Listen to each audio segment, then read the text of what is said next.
আসসালামু আলাইকুম। Librarian voice কর্তৃক আয়োজিত স্কুল লাইব্রেরি লিডারশিপ প্রোগ্রামে আমাদের প্রথম ট্র্যাক ছিল স্কুল লাইব্রেরি ডেভেলপমেন্ট সমস্যা সিলেক্ট করা এবং এর সমাধান বের করা।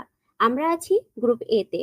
আমাদের নির্ধারিত সমস্যাটি হচ্ছে বাংলাদেশের স্কুল লাইব্রেরি নীতিমালার প্রণয়ন সমস্যা। আমাদের পড়াশোনার সবথেকে প্রাথমিক স্তর হলো স্কুল, যা শিশুদের মানসিক, বুদ্ধিভিত্তিক এবং সৃজনশীলতার বিকাশ ঘটায়।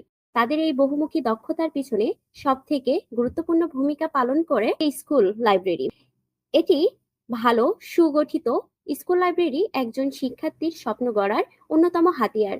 যদি সেখানে সেই অমূল্য হাতিয়ারটি অনুপস্থিত থাকে, তাহলে কেমন হবে আমাদের আগামী ভবিষ্যৎ?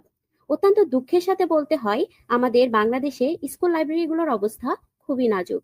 এর পিছনে প্রধান এবং অন্যতম কারণ হলো জাতীয় স্কুল লাইব্রেরি নীতিমালার অনুপস্থিতি। আজ আমরা জানব এই শূন্যতা কিভাবে গড়ে তুলেছে এক ভয়াবহ সমস্যা, কি হতে পারে এর সমাধান। আমার পরবর্তী টিমমেটরা এটা বিস্তারিত আলোচনা করবে। প্রথমে আমি যেটা নিয়ে আলোচনা করব সেটা হলো প্রফেশনাল লাইব্রেরিয়ান না থাকা। বাংলাদেশ সরকার মাধ্যমিক ও উচ্চ মাধ্যমিক শিক্ষা অধিদপ্তরের পরিসংখ্যানের মতে অধিকাংশ স্কুলে পূর্ণকালীন লাইব্রেরিয়ান নেই। নীতিমালার অভাবে স্কুলগুলোর জন্য লাইব্রেরিয়ান নিয়োগ করা বাধ্যতামূলক নয়, ফলে অধিকাংশ স্কুলেই নেই পেশাদার লাইব্রেরিয়ান। এর ফলে লাইব্রেরির সংগ্রহ ব্যবস্থাপনা থেকে শুরু করে তথ্য সেবা এবং নানা ধরনের কাজ ব্যাহত হচ্ছে। এই সমস্যা থেকে উত্তরণের জন্য সর্বপ্রথম একটি কেন্দ্রীয় নীতিমালা নির্ধারণ করতে হবে, যেখানে প্রত্যেক মাধ্যমিক বিদ্যালয়ে কমপক্ষে একজন ডিগ্রিধারী লাইব্রেরিয়ান নিয়োগ করা বাধ্যতামূলক। সংগ্রহের মানদণ্ড ও আপডেটের অভাব। ব্যানবেজের 2020 সালের তথ্য অনুযায়ী অধিকাংশ স্কুল লাইব্রেরিতে থাকা বইগুলো পুরানো এবং অপ্রাসঙ্গিক। প্রায় অর্ধেকের বেশি বই 5 বছরের বেশি পুরানো।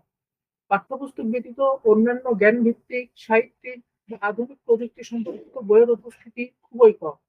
এর মূল কারণ হলো কোনো নির্দিষ্ট ও মানসম্মত সংগ্রহ উন্নয়ন নীতিমালার অভাব। এর সমাধান হচ্ছে মানসম্মত সংগ্রহ উন্নয়ন নীতিমালা প্রণয়ন করতে হবে।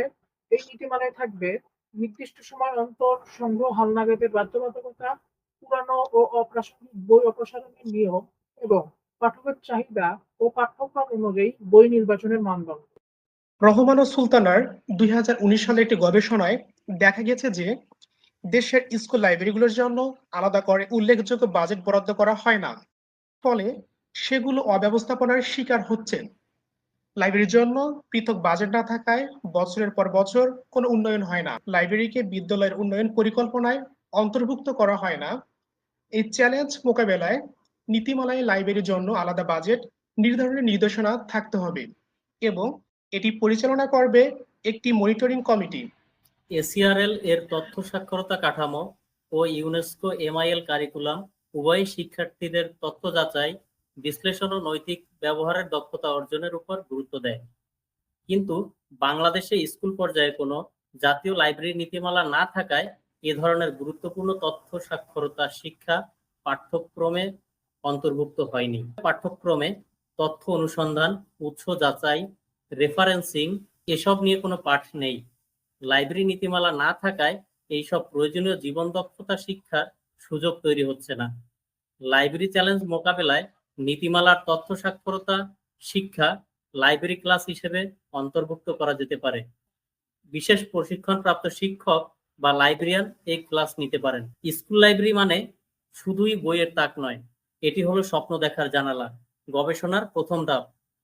এজন্য প্রয়োজন একটি সুসংহত, সময়োপযোগী ও বাস্তব ভিত্তিক জাতীয় স্কুল লাইব্রেরি নীতিমালা। এটা শুধু শিক্ষা উন্নয়ন নয়, এটা হলো ভবিষ্যৎ বাংলাদেশ গড়ার এক অনিবার্য পদক্ষেপ। আমরা সরকারকে জাতীয় পর্যায়ে একটি শক্তিশালী স্কুল লাইব্রেরি নীতি প্রণয়নের জন্য জোরালো আহ্বান জানাচ্ছি। আসুন আমরা সকলে একসাথে একটি স্লোগান নিয়ে আওয়াজ তুলি, প্রকৃত লাইব্রেরি ছাড়া কোনো স্কুলই নয়। আমি যদি একটু সামারাইজ করি, জাতীয় স্কুল লাইব্রেরি নীতি নিয়ে এখানে আলোচনা করা হয়েছে। শিক্ষা মন্ত্রণালয় কিভাবে আমাদেরকে অবহেলা করছে, কিংবা গভর্নিং বডি আমাদেরকে লাইব্রেরিয়ানদেরকে কিভাবে অবহেলা করে, সেই বিষয়টা এখানে উঠে এসেছে। গ্রন্থাগারিক, পুরাতন বই, বাজেট কিংবা সাক্ষরতা, এই সবগুলো বিষয় এখানে উঠে এসেছে। প্রতিটি বিদ্যালয়ে গ্রন্থাগার সংগ্রহ উন্নয়ন, বাজেট এবং লাইব্রেরি ক্লাস নিয়ে বিশেষ আলোচনায় উঠে এসেছে। জরুরি ভিত্তিতে একটি শক্তিশালী, আধুনিক এবং ব্যবহারিক স্কুল লাইব্রেরি নীতিমালা প্রণয়ন, সেই প্রত্যাশা আমাদের। আল্লাহ হাফেজ, আসসালামু আলাইকুম।